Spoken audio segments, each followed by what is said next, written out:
You will believe. There was a cry. Not the cry of one, but of a people, heavy with chains, bent beneath generations of silence. And in the shadows of empire, where power sat on thrones of stone, heaven listened. Then, a voice broke through the wilderness. A man once hidden, now summoned, Moses. Drawn from obscurity into fire, standing barefoot before mystery. And the voice declared, I am that I am, that I am. not distant, not silent, but present.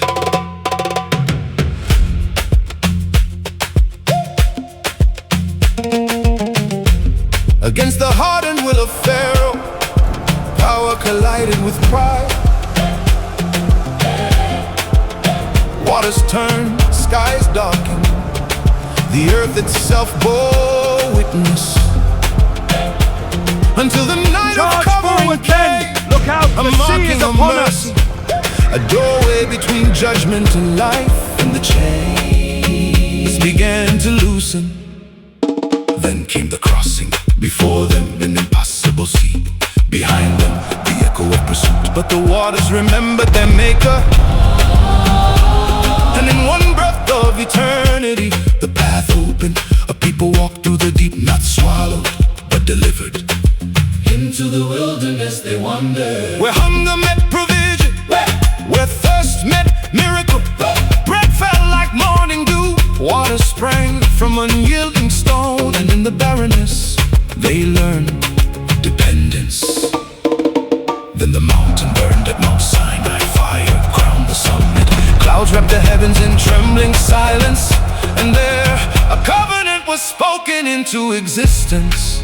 I will be your God, And you will be my people.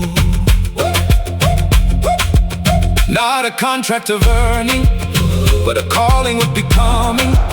A people shaped by law, not as burden, but as light. And then the mystery drew nearer. No longer distant thunder on a mountain, but presence Imagine dwelling among them. just stepping out into an expansive, totally desolate wilderness. Yeah, just completely barren. Right. And, you know, if you're listening with headphones right now, you could probably hear that distant desert wind that our audio team layered in, just kind of whistling across the rocks. It really sets the mood. It does. And underneath it, there's this low frequency rumble vibrating right in your chest. Yeah. And that sound is there to give you a sense of the massive historical weight of this place.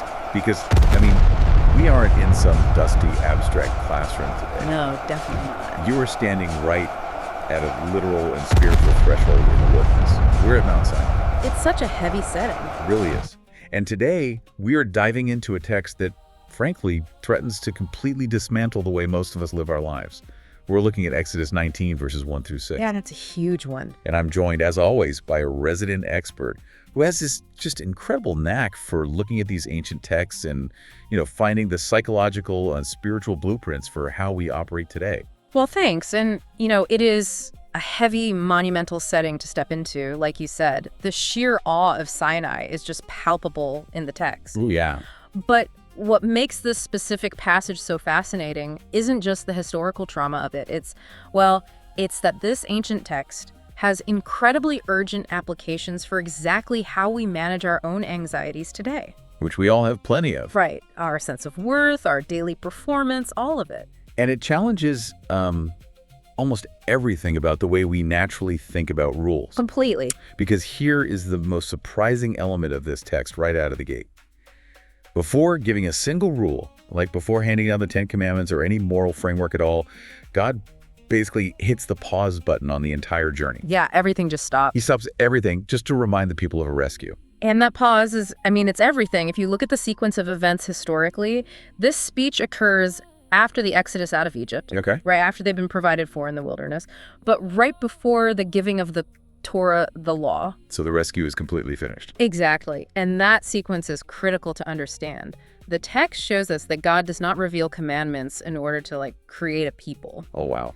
God redeems a people first, and then, only after they are safe, reveals how redeemed people are supposed to live. Which is wild because normally, our society defaults to the exact opposite. Oh, 100%. We are taught, do this, perform well, follow the rules, and then I will save you. Right, earn your keep. Yeah, or meet these expectations and then you'll belong. But here, the sequence moves us from the awe of the Sinai setting into the actual first words spoken. Yeah. And the entire focus is on why memory is the foundation of everything that follows. Exactly. And the language used here is highly intentional. The verb used is the Hebrew word raitem. Raitem. Right, which translates to, you yourselves have seen.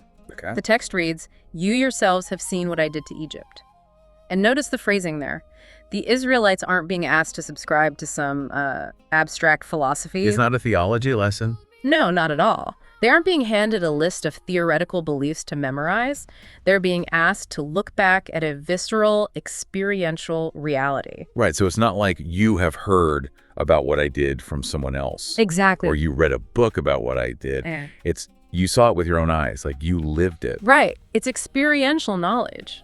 In this ancient Hebraic framework, memory functions as, covenantal currency. I love that phrase, covenantal currency. Yeah, the foundation of the relationship between God and the people isn't a strict contract of future behavior.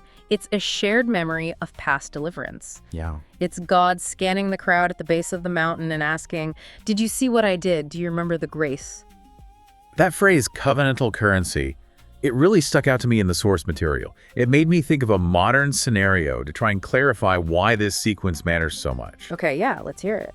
Imagine you are drowning in massive unpayable debt. Like you're losing your house, your credit is destroyed, the stress is keeping you awake every single night. Just totally underwater. You are totally underwater. And then someone comes along completely out of the blue and pays off every single cent. Wow. The bank owns nothing on you anymore. You are completely free. And then, only after the debt is zeroed out, that person sits down with you at the kitchen table to teach you financial literacy. That is a perfect analogy. The teaching is rooted in a rescue, not a requirement to earn the rescue. Exactly. Because if they came to you and said, here is a textbook on financial literacy, pass this test, and maybe, just maybe, I'll pay your debt, you'd be operating out of sheer terror. Oh, you'd be paralyzed. Right. But because the debt is already gone, the financial advice isn't a threat. It's a gift to help you stay free. And if we connect this to the bigger picture, it changes the entire motivation for the listener today. How so? Well, for you, listening and navigating your own life right now, it means that true obedience or, moral living, it isn't grounded in coercion. It isn't grounded in threats of abandonment. It is grounded in remembered deliverance. The focus is on God's decisive action, not Israel's faithfulness. Redemption is a liberation from oppression, first and foremost. Well, wait. If they didn't earn this rescue by following the rules, how exactly did the rescue happen? That's the big question. Right. And this is where the imagery in the text gets incredibly vivid. God uses a very specific metaphor to describe the deliverance. He says, how I carried you on eagle's wings. It's such a striking image. It really is. And I actually had our audio team drop in the sound of a massive bird's wings, flapping deeply right here in the mix, because I want us to really feel the power of this metaphor. Yeah, and the Hebrew word there is nesher. Nesher. Right. When you read that word, you really have to imagine the ancient Near Eastern context. The eagle was the ultimate symbol of strength, of protection, of elevation. Now the king of the birds. Exactly. But the crucial detail the text invokes isn't just about a big, powerful bird. It's about how an eagle interacts with its young. Because a baby eagle doesn't get out of the nest by its own effort, right? Precisely. A baby eagle does not ascend by flapping its wings harder and harder. It's too small. Right, it doesn't have the strength. The parent bird actually bears the weight. In the Hebraic imagination, eagles were associated with divine transport and renewal. Oh, wow. So by invoking this specific image, God is framing the entire wilderness journey not as a grueling test of endurance, not as some abandonment to the elements, but as guided dependence. Sinai isn't reached by Israel's strength, they are conveyed there. Okay, I have to challenge this eagle metaphor, though, Go for it. because it sounds beautiful and poetic, right? Right. But in practice, Yeah. in the real world, Yeah. if someone tells me I am completely dependent, that I'm just being carried and I don't need to flap my wings, honestly, my first thought is, doesn't that just create a culture of profound laziness? That is the natural modern reaction, isn't it? Right. If the rescue is already done and I'm just sitting in the nest, why wouldn't I just stay there forever? What's the incentive to do anything? Well, because we live in a world completely obsessed with performance. Yeah. We operate in this performance mode constantly. From the moment we start school to our careers, we are taught, like, flap your wings harder, hustle. Grind it out. Exactly. If you're losing altitude in your life, it's because you aren't flapping fast enough. You have to earn your elevation. But I would turn the question back to you. What is the actual result of that performance mode? Well, we crash. Right. We burn out. I mean, we spend our lives constantly trying to fly on our own strength, terrified that if we stop flapping for one single second, we'll plummet. And it is exhausting. It's totally exhausting. Imposter syndrome, chronic anxiety, it's all tied to that exact fear of falling. Which is exactly why the eagle's logic is so deeply subversive and why it doesn't actually lead to laziness. Okay, what does it lead to? It leads to true rest. The core sequence of this text is that grace always precedes law. God redeems first and then reveals how to live. Deliverance comes before obedience. Yes. And this isn't an isolated incident either. It is a foundational pattern throughout the entire biblical narrative. Yeah, the sources map this pattern out everywhere. They really do. In Genesis 15, the covenant with Abram follows the divine promise, not a set of laws. Right. In Exodus 20, even the 10 Commandments themselves begin with deliverance before commands. It starts with, I am the Lord your God who brought you out of Egypt. Not do these 10 things and I'll bring you out. Exactly. You see it in Leviticus, Deuteronomy, Joshua, the Psalms, Isaiah. Redemption is always declared before the call to trust. Grace precedes demand. So obedience isn't a prerequisite for care. It's a response to being carried. Beautifully said. That completely flips the script. But, this brings up another huge question for me. Okay. If the rescue wasn't earned by the people's effort, if they didn't flap their wings hard enough to deserve it, what was God's motive for swooping down in the first place? Right, why bother? Exactly. This moves us from the mechanism of the rescue to the actual motive behind it. And honestly, this was a massive aha moment for me when we were reviewing the source material. It really shifts the entire perspective of the Exodus story, doesn't it? It absolutely does. Because we always talk about the Exodus like the destination was a piece of real estate. Right, the promised land. Yeah, getting out of Egypt to get a physical plot of land. But the text says something completely different. It says, I brought you to myself. Yes. The destination wasn't the place. The destination was a person. And that changes the atmosphere entirely. It really does. And to reflect that shift, our listeners might notice the soundstage of this recording just opened up in your headphones, moving from a narrow, heavy sound to a wide, expansive, almost cinematic feel. Yeah, a total shift in frequency. That represents the shift from the narrow oppression of Egypt to the wide intimacy of God's presence. And that intimacy brings us to another profound Hebrew term in the text segula. Segula. The text uses that word to describe the people. But why use a word meant for physical wealth to describe human beings? What does it actually mean? So segula translates to a treasured possession, but it specifically denotes a king's private personal treasure. Okay, so not just any wealth. Right. Now think about a royal treasury in the ancient world. A king has storehouses of grain, armories filled with weapons, fleets of ships. Practical stuff. Exactly. Those things are incredibly valuable, but their value is based entirely on their utility. They produce something for the kingdom. Right, they are functional. I mean, if the grain rots, it gets thrown out. If the ship sinks, it's useless. Exactly. In the modern world, this is corporate utility. We are literal human resources. Yeah. If we stop producing for the company, we are downsized. Right, you're only as good as your output. Yeah. But a segula, the private treasure, is fundamentally different. How so? The king doesn't value this treasure because of its utility or what it can produce. He values it simply out of pure affection and choice. It is cherished just for existing. Wow. So for you listening right now, just let this truth jolt you for a second. You are not valuable because of what you produce. You produce because you are already valued. I really want to repeat that because it directly attacks the anxiety of feeling like we must constantly earn our belonging. Yeah. Israel's calling flows from being cherished, not from earning status. You are not valuable because of what you produce because you are already valued. Look, if you are listening to this right now and you've had a completely brutal week, maybe you lost a job, or a relationship is falling apart, or you just feel like you are failing at everything. Yeah, those weeks are tough. Hearing us say, just remember you're being carried and perfectly valued, might sound dangerously close to toxic positivity. Oh, I can see that. Like some motivational poster that just ignores your actual pain. And it would be toxic positivity if it were just an empty slogan. Right. But this isn't about ignoring reality. It's about anchoring your identity in something that reality cannot destroy. Oh, that's good. Because if your identity is tied to your utility, your job, your relationships, your success, then when those things fail, you fall apart. You lose yourself entirely. Yeah, you have nothing left. But if your identity is segula, a cherished possession chosen out of pure affection, then a bad week doesn't change your fundamental worth. That is the ultimate antidote to performance anxiety. It really is. But, okay, this brings me back to my earlier pushback about laziness. Let's hear it. If we are already perfectly valued purely out of affection, and if we were already being carried on the eagle's wings without having to flap, what is the point of doing anything? Right. Why does the text go on to give them a vocation? Why the call to obedience at all if the work is already done? That is the pivotal question. If we are secure, why act? And the answer lies in the next phrase of the text. God calls them a kingdom of priests and a holy nation. A kingdom of priests. Right. Now that they are secure as a segula, they are given a vocation. In the ancient world, a priest was a mediator. They functioned as a bridge. Like a bridge between the divine and the human. Yes.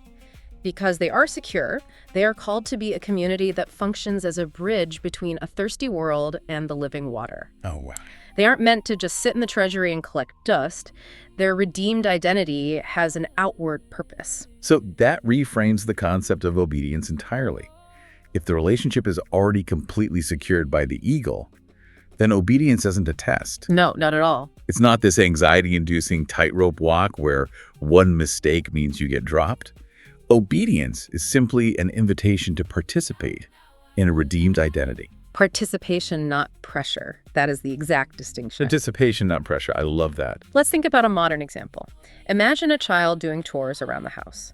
If the child is terrified that making a mistake will get them kicked out of the family, doing the dishes is a high-pressure, terrifying ordeal. It's just fear-based compliance. Exactly. But if the child knows they are unconditionally loved and secure in the family, doing the dishes is just participating in the life of the household. It's an act of belonging. At Sinai, the covenant is not transactional. It is relational.